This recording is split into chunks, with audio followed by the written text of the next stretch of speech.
नमस्कार छात्रों। आज हम इस वीडियो में संगीतकार कविता के बारे में पढ़ेंगे, जिसमें कवि ने उन लोगों के बारे में बताया है जो मुख्य गायक के पीछे रहकर भी मुख्य गायक के साथ स्वर से स्वर मिलाकर उसको गति प्रदान करते हैं। स्वागत है आपका प्रियंका एकेडमी में।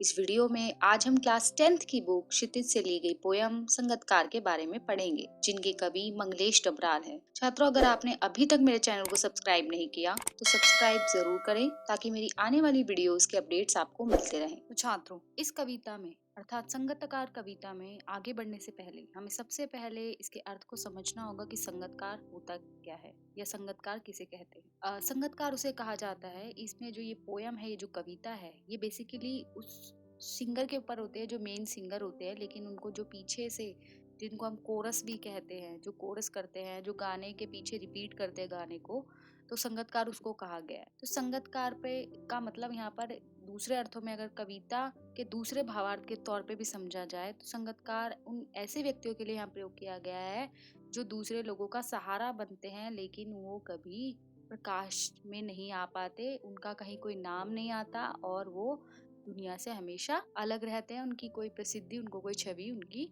समाज में नहीं उभर कर सामने आती। संगीतकार कविता गायन में मुख्य गायक का साथ देने वाले संगीतकार की भूमिका के महत्व पर विचार करती है। अगर हम दृश्यों की बात करें, पिक्चर्स की बात करें, तो दृश्य माध्यम की प्रस्तुतियां जैसे नाटक, फिल्म, संगीत, नृत्य के बारे में तो यह जरूरी है ही। हम समाज और इतिहास में भी ऐसे अनेक प्रसंगों को देख सकते हैं जहाँ नायक की सफलता में अनेक लोगों ने महत्वपूर्ण भूमिका निभाई। फॉर एग्जाम्पल, हम गांधी जी का उदाहरण लेकर चलते हैं। आजादी की लड़ाई में उन्होंने बहुत महत्वपूर्ण भूमिका निभाई, और सिर्फ गांधी जी नहीं, बहुत सारे क्रांतिकारी सेनानी रहे हैं जिन्होंने देश को आजाद करने में अपनी भूमिका निभाई है। लेकिन हम कुछ गिने चुने नामों को ही जानते हैं, जैसे महात्मा गांधी या और भी जो जितने भी नाम हैं, नेहरू जी या भगत सिंह।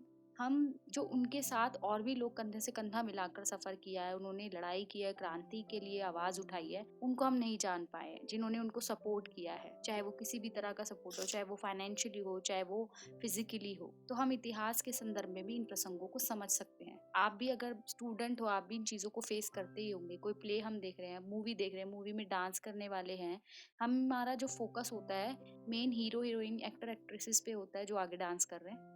पीछे जो बैकग्राउंड डांसर्स होते हैं, हमारा उनकी तरफ ध्यान इतना नहीं जाता है।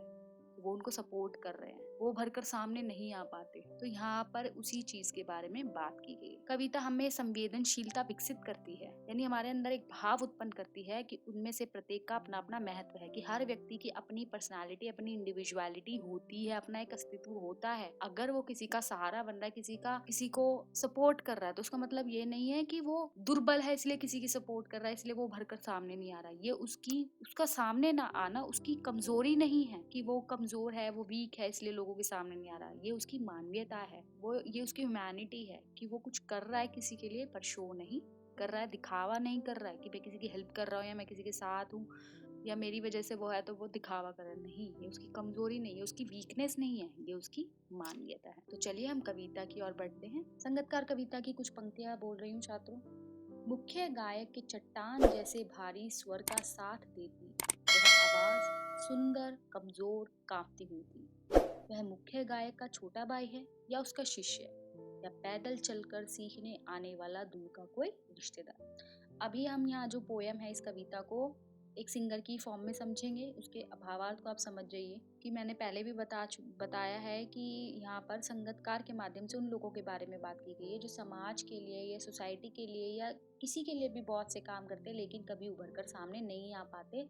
लोग सिर्फ गिने चुने नामों को ही पहचानते हैं, जानते हैं, लेकिन उनके पीछे किसका सपोर्ट है, किसका सपोर्टिव सिस्टम है, किसके मतलब सपोर्ट से वो आगे बढ़े हैं, वो ज्यादातर उभर कर नहीं आते। तो संगीतकार कविता भी एक ऐसी कविता है कि जो मुख्य गायक है, जो मेन सिंगर है, जो मुख्य गायक है, उसकी आवाज जो है चट्टान, चट्टान अर्थात कि इतनी भारी, भारी अर्थात कि इतनी ऐसी कि लोगों के दिल को छू रही है, कि चट्टान जैसे भारी स्वर का साथ देती, कि भारी स्वर का साथ दे रही है, यानी जो मेन सिंगर है उसकी जो आवाज का साथ दे रही है, वह आवाज सुंदर है, कमजोर है, कांपती हुई है। और जो वो आवाज सुनाई देती है, जो उसका साथ दे रही है मुख्य गायक का, वो आवाज कैसी है? जो मुख्य गायक है उसकी आवाज है चट्टान जैसी भारी, लेकिन जो उसका साथ देती हुई आवाज है संगीतकार की, वो कैसी है? वो सुंदर है, वो कमजोर है और कांपती हुई। किस लिए काँप रही है? उसके अंदर एक झिझक है, उसके अंदर एक हेजिटेशन है। कौन सी हेजिटेशन? कि वो मुख्य गायक से ज़्यादा अच्छा ना गाए, या मुख्य गायक कहीं की आवाज़ कहीं दब ना जाए और उसकी आवाज़ कहीं ऊपर ना आ जाए। तो क्या होगा, मुख्य गायक उभर कर नहीं आ पाएगा और संगीतकार उभर कर आ जाएगा। तो उसके अंदर एक हेजिटेशन है कि उसकी आवाज़ मुख्य गायक की आवाज़ को दबा ना दे। अब यहाँ जो कवि है वो अंदाज़ा लगा रहा है कि जो वो मुख्य गायक के पीछे गाने वाला संगीतकार है वो कौन है। वह शायद मुख्य गायक का छोटा भाई भी हो सकता है, या उसका कोई सीखने वाला शिष्य भी हो सकता है जो उससे सीखता होगा, या पैदल चलकर सीखने आने वाला दूर का कोई रिश्तेदार, या कोई बहुत दूर से पैदल चलकर जो संगीत सीखना चाहता होगा, और या तो कोई उसका रिलेटिव होगा जो बहुत दूर से संगीत सीखने के लिए आता होगा। यहाँ कवि अंदाजा लगा रहा है। मुख्य गायक की गरज में वह अपनी गूंज मिलाता आया है प्राचीन काल से। और मुख्य गायक की गरज, गरज का मतलब कि मुख्य गायक जो गा रहा है उसके स्वर में प्राचीन काल से यानी पुराने समय से ही अपनी आवाज को, गूंज को मिलाता आया है। यानी उसने अपनी गूंज को, अपनी क्वालिटीज को, शायद वो मुख्य गायक से भी अच्छा कर सकता हो, लेकिन उसने अपनी आवाज को कभी उससे ऊपर नहीं उठने दिया। क्यों? क्योंकि उसकी मानवीयता है, ये उसकी कमजोरी नहीं है। गायक जब अंतरे की जटिल तानों के जंगल में खो चुका होता है, और जब जो मेन सिंगर है, अंतरा अर्थात जो शुरुआत, गाने की शुरुआत में ही वो इतना खो चुका होता है, जटिल यानी जो शुरुआत में जो तान है, उसकी जो सुर ताल है वो इतना खो चुका होता है, या अपने ही सरगम को लांघ कर, या वो इतना ज्यादा हाई पीक पे या इतना ज्यादा हाई पॉइंट पे पहुंच जाता है कि उसको भी वो क्रॉस कर जाता है, चला जाता है भटकता हुआ एक अनहद में, और गहराइयों में वो खो जाता है। यानी गाते गाते वो इतना खो जाता है कि वो भूल जाता है कि वो इस धरती पर है, उसे इस धरती पर ही रहना, उसको उन गाने के साथ खोना नहीं है। जैसे समेटता हो मुख्य गायक का पीछे छूटा हुआ सामान, तब संगीतकार ही स्थाई को संभाले रहता है। और तब जब मुख्य गायक गहराइयों में खो जाता है, जब वो अपनी ताल को, सुर को पकड़ नहीं पाता है, वो उनसे भटक जाता है, गहराइयों में खो जाता है, तब उसके आवाज को कौन संभालता है? संगीतकार। और तब उसके गाने में स्टेबिलिटी कौन लाता है? संगीतकार। यानी वो उसको संभालता है, वो ऊपर जा रहा है तो उसके गाने को रिपीट करके वो उसके गाने को संभालता है कि आप इस पॉइंट पे थे, आप इस पिच पे थे, आप ये गा रहे थे, आपकी ये लय थी, ये सुर था, ये ताल था। जैसे समेटता हो मुख्य गायक का पीछे छूटा हुआ सामान, जैसे समेटता हो मुख्य गायक का पीछे छूटा हुआ सामान, अर्थात यहाँ पे जो कवि है मंगलेश डबराल जी, वो ये कहना चाह रहे हैं कि जैसे वो उनको समझा रहे हैं कि आप इधर थे, आपको वापस इधर ही आना, आपको ज्यादा आगे नहीं बढ़ना है, वरना आप मुख्य गायन से अलग हो जाएंगे। जैसे उसे याद दिलाता हो उसका बचपन, जब वह नौसिखिया था। नौसिखिया अर्थात जब वो नया सीखने वाला था। अब ऐसे लगता है कि संगीतकार मानो मुख्य गायक को उसका बचपन याद दिला रहा है कि जब वो भी संगीत सीखता था, जब वो भी एक सीखने वाला था, और वो भी किसी के पीछे गाता था, वो भी संगीतकार का रोल अदा कर चुका है, रोल निभा चुका है, भूमिका निभा चुका है, और वो भी किसी के साथ, उसके साथ उसके गायन में उसकी मदद करता था। तो छात्रों, इस कविता में आगे बढ़ने से पहले मैं आपसे कुछ शेयर करना चाहती हूँ कि आपने कभी संगीतकार जैसा महसूस किया हो, कि या अपने आसपास कभी देखा हो। मैं चाहूंगी आप अपने एक्सपीरियंस को शेयर जरूर करें कि आपने किसी की हेल्प की हो, मुख्य धारा से अलग रहे हो, उसके बाद भी आपको, मतलब आपने ये एक ह्यूमैनिटी के लिए किया हो। तो प्लीज अपने एक्सपीरियंसेस को शेयर कीजिएगा। चलिए हम कविता में आगे की ओर बढ़ते हैं। तार सप्तक में जब बैठने लगता है उसका गला, प्रेरणा साथ छोड़ती हुई उत्साह अस्त होता हुआ, आवाज से राख जैसा कुछ गिरता हुआ, तभी मुख्य गायक को ढांढस बंधाता कहीं से चला आता है संगीतकार का स्वर। सप्तक संगीत के सात स्वर जिन्हें कहा जाता है, और तार सप्तक यानी इन सात स्वरों के बीच में ऊपर की ध्वनि, यानी सात स्वरों के बीच में। यानी जब वो अपने मुख्य गायक जो है अपने गायन में इतना ज्यादा खो चुका है कि वो अपनी पिच इतनी हाई ले जा चुका है, और जब उसका गला जो है वो बैठने लगा है, अब जो उसका गला है वो बैठने लगा। जितने बड़े बड़े सिंगर्स होते हैं जो मूवीज में गाने वगैरह गाते हैं, वो कंटिन्यू गाना नहीं गा सकते, क्योंकि सुर ताल खींचने में क्या होता है कि गले को भी प्रॉब्लम हो जाती है, ज़्यादा हाई पिच गई है, डाउन पिच गई है, तो यहाँ पर भी जब कोई कंटिन्यू गाना गा रहा है किसी पार्टी में या किसी भी तरीके से, तो कहीं न कहीं एक पीक पॉइंट आता है जब उसकी गला उसका साथ छोड़ने लगता है। तो जब ऐसी सिचुएशन आती है तो प्रेरणा साथ छोड़ती हुई उत्साह अस्त होता हुआ और उसका जो उत्साह है, जो एक्साइटमेंट है गाने की, वो कुछ-कुछ कम हो रही है। उसकी आवाज़ ऑब्वियस है, गला खराब हो रहा है तो उसकी आवाज़ भी धीमी होती जा रही है, बेसुरी होती जा रही है।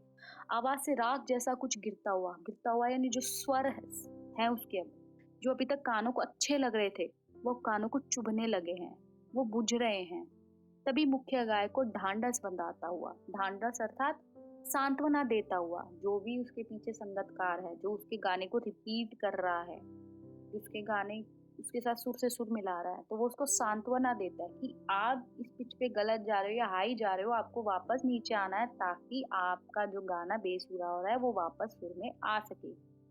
कहीं से चला आता है संगतकार का स्वर और संगतकार उसे सांत्वना देता है। कभी-कभी वह यूं ही दे देता है उसका साथ और कभी-कभी जरूरत भी नहीं होती, तब भी संगतकार उसकी मदद कर देता है उसके गायन में। यह बताने के लिए कि जो मुख्य गायक है वह अकेला नहीं है, कि निराशा जो है गायक पर अपना प्रभाव दिखाने लगी है। तब जो संगतकार है वो उसको सांत्वना देता है और कभी-कभी वो एहसास कराने में समर्थ होता है कि जो मुख्य गायक है वह अकेला नहीं है। वह बता देता है जो गाना खराब हो चुका है, जो राग बिगड़ चुका है, तुम उसे फिर से गा सकते हो और यह फिर से गाया जा सकता है या गाया जा चुका राग। और उसकी आवाज में जो एक हिचक साफ सुनाई देती है। क्या हिचक है? जो संगतकार मैंने पहले भी बताया उसके अंदर ये हेजिटेशन है कि उसको ये डर है कि कहीं वो मुख्य गायक से ज्यादा अच्छा ना गा दे। तो उसके अंदर ये एक हिचक है कि हिचक साफ सुनाई देती है या अपने स्वर को ऊंचा ना उठाने की कोशिश। ये उसकी मानवीयता है। वो चाहे तो अच्छा गाकर मुख्य गायक को नीचा दिखा सकता है, लेकिन नहीं, वो किसी को कमजोर नहीं दिखाना चाहता। ये उसकी मानवीयता है, ये उसकी ह्यूमैनिटी है कि उसको हिचक है अपना स्वर उसको मुख्य गायक से नीचे ही रखना है और अपने स्वर को ऊंचा नहीं उठने देना है। ये उसकी विफलता नहीं है, ये उसकी कमजोरी बिल्कुल भी नहीं है। ये उसकी मनुष्यता है जो दूसरों के लिए वो मदद कर रहा है। ये मुख्य गायक को अपना श्रद्धेय समझता है, यानी वो सीख रहा है, वो उसका गुरु भी हो सकता है। संगतकार का ये भाव निश्चय ही प्रशंसनीय है और ये बहुत ही तारीफ के काबिल है। तो छात्रों, यहाँ हमारी जो कविता है वह खत्म हुई है। आशा है आपको कविता बहुत अच्छे से समझ आई होगी। उसके बाद भी कोई परेशानी है तो आप कमेंट बॉक्स में जाके कमेंट जरूर करें। मेरे वीडियो को लाइक करें, शेयर ज़रूर करें और चैनल को सब्सक्राइब करना ना भूलें। धन्यवाद।